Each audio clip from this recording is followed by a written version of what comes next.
Good morning. Frosty, cool morning here in northern Maine. And just doing a little walk and talk before just got breakfast done and going to be getting a lot of things done today, hopefully. Big video coming out with my wife and I. The Lord showed her a bunch more things, so it should be pretty interesting. But I want to do a real quick video about the main issue that I have with this Fuentes guy that's really popular right now and whatever else. And he's popular because he is pointing out some facts that most people don't want to talk about, and he's kind of got the attention of the younger generations, and for good reason, because younger generations don't have a very bright future because of different groups taking that future away, which I'll talk about here as we continue. But there's one problem that I have with Fuentes. And honestly, I don't even think he's fully aware of it. I don't think he's complicit, shall we say. And that is that he has this stand, and I will say this, I haven't seen a whole lot of his material and whatever else. I'm a Christian. I really don't care for watching stuff with a lot of profanity and whatever else. Profane speech is not the mark of a saved individual, so I don't tend to enjoy that. I believe in higher intellectual language, and stooping to the lowest form of the English language is not something I'm interested in. But that's why I don't watch a whole lot of his stuff. That and I'm busy. But I know he's a Roman Catholic, and my issue with that is he talks about America first, and specifically, is it Israel first or America first? Well, I can understand why he's saying that, and I agree with a lot of the problems that the Jews here have brought into this nation, and through the usury and the pornography and the Hollywood and all the other stuff. And I would agree with him on those stands. But it's somewhat hypocritical to say, are you America first or Israel first when you are a Roman Catholic? Why? Well, because Roman Catholics also have a form of dual citizenship. One with the Vatican and one with America. See, the Pope, because I've studied Catholic doctrine quite extensively, the Roman Catholic system is that the Pope, the Holy Father, the head of, the church, the vicar of Christ,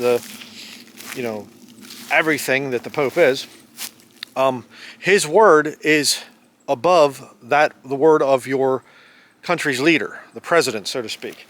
If the president says one thing and the Holy Father says another, you go with what the Pope says, the Holy Father, in other words. Now, I understand it's not quite the same thing as the dual citizenship that's practiced by Israel. I get that.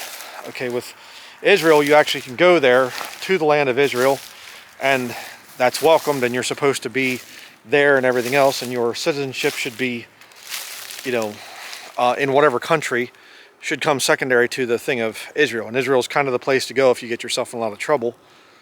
Although the Catholics kind of somewhat do that as well. They flee to other countries and things if the priest gets himself in trouble. So it's not that Fuentes, as a Roman Catholic, has dual citizenship and he can just flee over to the Vatican whenever he needs to. That's not the issue. But the issue is this nation, and here's a very important key to this, America is a nation that was founded by Protestants. Back in the 1800s, we had the nativist movement where the Protestant founders of this country were fighting against Roman Catholics coming here. Why? Because a Catholic has dual loyalties. You can't truly say that you are America first if you are a Roman Catholic, because you have to submit to the Pope. And if you don't, you get kicked out of the church, you lose your benefits, you lose your, all the different rights that come along with being a Roman Catholic. Marrying and burial and all the other things. Insurance policies many times too, which the whole concept of insurance policies, life insurance, comes from a knight of Columbus, Roman Catholic priest that helped to found the Knights of Columbus. Did a whole study on that. So to say I'm a Roman Catholic but my allegiance is to this nation, that's not true. That's not true. Protestants, on the other hand, we have the right to protest. That was the whole point of the Protestant Reformation. You had Martin Luther and Ulrich Zwingli, and you had William Tyndale. All these guys were Catholics, but they said, We see abuses in the Roman Catholic Church. We've gone through the proper channels. We've tried to reform things, tried to fix things. I shouldn't say reform things at first. They tried to fix things, and they were turned down, as any hierarchical structure will do in this world, be it the military, academia, media, whatever, business. They all do this thing. Oh, here are a set of rules, but when you break the rules, we don't want to hear about it. Yeah. And so the Protestant Reformation happened because of the corruption of the Roman Catholic Church. But it formed something that's extremely important, and that is that there should be the priesthood of the believer. Everybody should have their own God-given, unalienable rights. And that's what America is. America is a Protestant nation. White Anglo-Saxon Protestants were the ones that founded this country. We were the ones that fought. And I say we because my ancestors came here in 1720. So nobody can say, oh, you don't know, you're just a immigrant yourself or something. No, I don't think so. My ancestors helped to found this country. And we did it with the power of being able to protest. That was the point of the Constitution. We want to be able to have all men here that are in this nation have the ability to protest, have the ability to argue and debate and say, hey, you know what? I don't agree with this. This is being done wrong. And both the system of Judaism and Roman Catholicism both have dual allegiance. What's best for my other nation? What's best for the Vatican? So, if this truth can be given to Nick Fuentes, that he really needs to become a Protestant. Okay, now you don't have to go to some Protestant church or whatever, but just drop the Catholic thing. I know that it's the way he was raised and everything else, but if you truly want to be free, if you truly want to call yourself an American, and America first and everything else, you can't be a Roman Catholic. It's just as simple as that. I mean, what do you do with this Pope Leo guy, and he has the Rainbow Brigade, the perverts, and they just walk into St. Peter's Basilica? You know what? I am rabidly anti-Catholic in terms of I'm very much against the Catholic system, but that hurts me. That hurts me on a very deep level. I would have rather seen the Pope say, stand up and get the Swiss Guard out here, throw these perverts out of here. That's what he should have done. Some guy that calls himself a Christian, the head of Christianity, and he allows these people that are sterilizing themselves to just walk through St. Peter's Basilica? I mean, there's no scripture for the Basilica that I know. I'm against the whole Catholic system. But I would have rather seen him stand up and use his authority, supposed authority, as the Pope, and say, get these people out of here. Get out of my church. How dare you be in here? I would have rather seen that than what he did. And if I was a man, a Roman Catholic man, say it that way, have any red blood in your veins, you should be looking at that and saying, I can't be part of this Catholic Church anymore. Again, I have sympathy for the traditional Catholics. I understand why you take your stands. Your Mass should be in Latin, not a modernized version. If you know anything about the ministry here, King James Video Ministries, you know what I think about modern versions, which come from the Vatican, Second Vatican Council. Let's make translations jointly with separated brethren so that they can be used by all Christians. Yeah. That's why there's been 200 new versions in the 20th century. You don't need 200 updatings of the Bible, unless you're trying to replace the real one, King James Bible. But getting back to what I was saying here, the Roman Catholics, I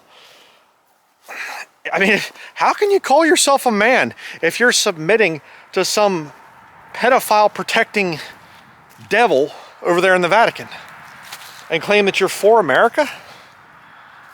I'm an American first. I'm an American first. No, you're not. Not if you're a Roman Catholic. And I've seen a lot of Roman Catholic influencers, and they try to drop the Roman Catholic facade and whatever else, yet I can still spot them with their foul mouth. I've talked to many Catholics in person, and you push them far enough, they'll start using profane speech and whatever else, which is ironic because Peter did the same thing. The first pope, supposedly. St. Peter. Yeah, he's out there and he's warming himself by the fire, and the maid she says, you're one of his disciples, aren't you? And he says, no. And she says, thy speech bewrayeth thee. You talk like you're a saved man. And what does he do to prove that he's not saved at the time? Jesus hadn't died on the cross yet, so he wasn't fully redeemed. But that's why Jesus says to him, well, now art converted, before he dies on the cross. Peter was not a converted man when he was walking with Jesus before the crucifixion. But what does Peter do to convince this maid that he's not a Christian? He begins to curse and swear. Kind of an interesting guy to make your first pope. And of course, Peter was obviously a saved man, believed in the death, burial, and resurrection, gave his life for the Lord Jesus Christ. I look forward to meeting Peter someday. He's going to be a great man. It's going to be quite an honor to meet him and the Apostle Paul and the other disciples and of the early Christians and everything else. But I've seen some of these Catholic influencers, and they come out and first it's Catholic, and then it's we're just Christians now, but they'll still use the profanity, the profane speech. And I hope and pray that they come to the place of true salvation, the true new birth, where the Holy Spirit moves in and convicts you about that profane language. That's my hope for them. That's my hope for Nick Fuentes. Like I said, I don't know all of his stands and whatever else. I think he has some interesting things that he has to say. He's certainly going against the status quo. I appreciate that. I appreciate a lot of what the guy said. I watched the interview with him and Tucker Carlson that the Jews got all upset about and everything, which is really kind of ridiculous. That they'd get so upset. And I saw what Nick Fuentes said. It was kind of funny. He said about how that, he said, I'm not a Nazi. He said, there's no NSDAP, there's no, hey, they're going to be taken over soon. They're making the uniforms right now or something. There's no movement like that. Give me a break, and there isn't right now. But this Mark Levin guy, I saw a thing yesterday where he's, calling everybody a Nazi. Well, it's kind of becomes a self-fulfilling thing after a while there. You just keep calling people the same derogatory term. They eventually say, I guess we'll go with that. That's where the term Christian came from. Acts chapter 11, verse 26, and the disciples were called Christians first in Antioch. They were called Christians. They didn't call themselves Christians. They were called Christians by lost people. And so finally you just kind of go, okay, we'll go with it. Oh, you're saying I'm a Christian of Christ and things? Okay, I guess we can go with that. Yeah, I'm a Christian. Didn't really think about it, but yeah, it kind of sticks, Oh, you're anti-Semitic.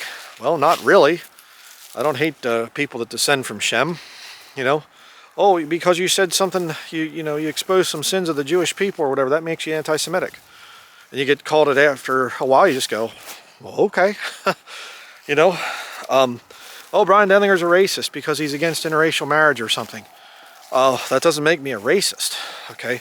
Racist, originally, was defined as somebody that thinks that their race is superior and other races should be eliminated. And I've never been that. I'm very happy to be of German and Scottish ancestry and Swiss and things, and there's some Swedish blood in me, and there's a bunch of things, but 100% European is what I am, and I'm glad for that. But I don't look down on other people if they're not that. But now they say racism is seeing any distinction between different people. Well, then I guess I'm a racist. You get called it so much after a while, you just go, okay. If that's what you're saying I am, I guess there's no point in fighting it. Well, if the mingled synagogue of Satan, that's a complete accurate term from the scriptures. It's not me just being derogatory. It's what the New Testament says about these people. They say that they are Jews and they're not. They're the synagogue of Satan, Revelation 2:9, Revelation 3:9. And if they're going to say that I'm a Nazi or something, because I speak against their corruption, racist Nazi or something, eventually you just say, okay, fine, yeah, whatever. That's what I am, okay. So, and of course, understand what's really going on here, brethren. And that is, it's the spiritual realm. The spiritual realm is doing this stuff. They're putting these things together. So, but just some observations I wanted to make as we're getting our day started here. It's, not even sure what time it is right now. Yeah, it's heading towards 9 o'clock. Already gotten some things done here this morning. My son's actually out getting the pellet stove started in the shop. Have a bunch of work to do in there. I have a video to do with my wife here this afternoon. So look for that to come out. And she does a lot of research in between, you know, making meals and doing other things. And so I guess that's going to be it. But, you know, if this would ever get to Nick Fuentes, I challenge you from an intellectual standpoint to take another look at the whole Catholic situation and to realize that it's not really something that you want to be part of. If the Son therefore shall make you free, ye shall be free indeed. You should be free from denominational baggage, from a church that can tell you what to do, from a church that can control you, and a church that does things that are contrary to the scriptures, like what the last two popes have been horrible, Francis and then Leo now. Going with this whole liberal agenda and everything else turns my stomach. It really does. And I'll say something rather controversial here, but I'd rather see the Pope, whatever Pope, I'd rather see him be extremely conservative. Even pre-Vatican II, Inquisition, the whole thing, because at least it'd be honest then. At least they'd be honest. And I remember Benedict, he came out one point in time and he said the Catholic Church is the only way to heaven. And everybody got, oh, you know, and I think he kind of backpedaled a little bit or something. Be honest about what you believe, okay? That's the whole point here. Just be honest. Be straight with people. And if you're a Roman Catholic, you can't claim America first. All right? We need to be Protestants. And I don't even consider myself part of the Protestant denomination, but you understand what I'm saying here. I retain the right to protest when my unalienable rights are being trampled on by anyone, be it government or religious authority. I hope that you think about this. That's going to be it. Thank you for watching.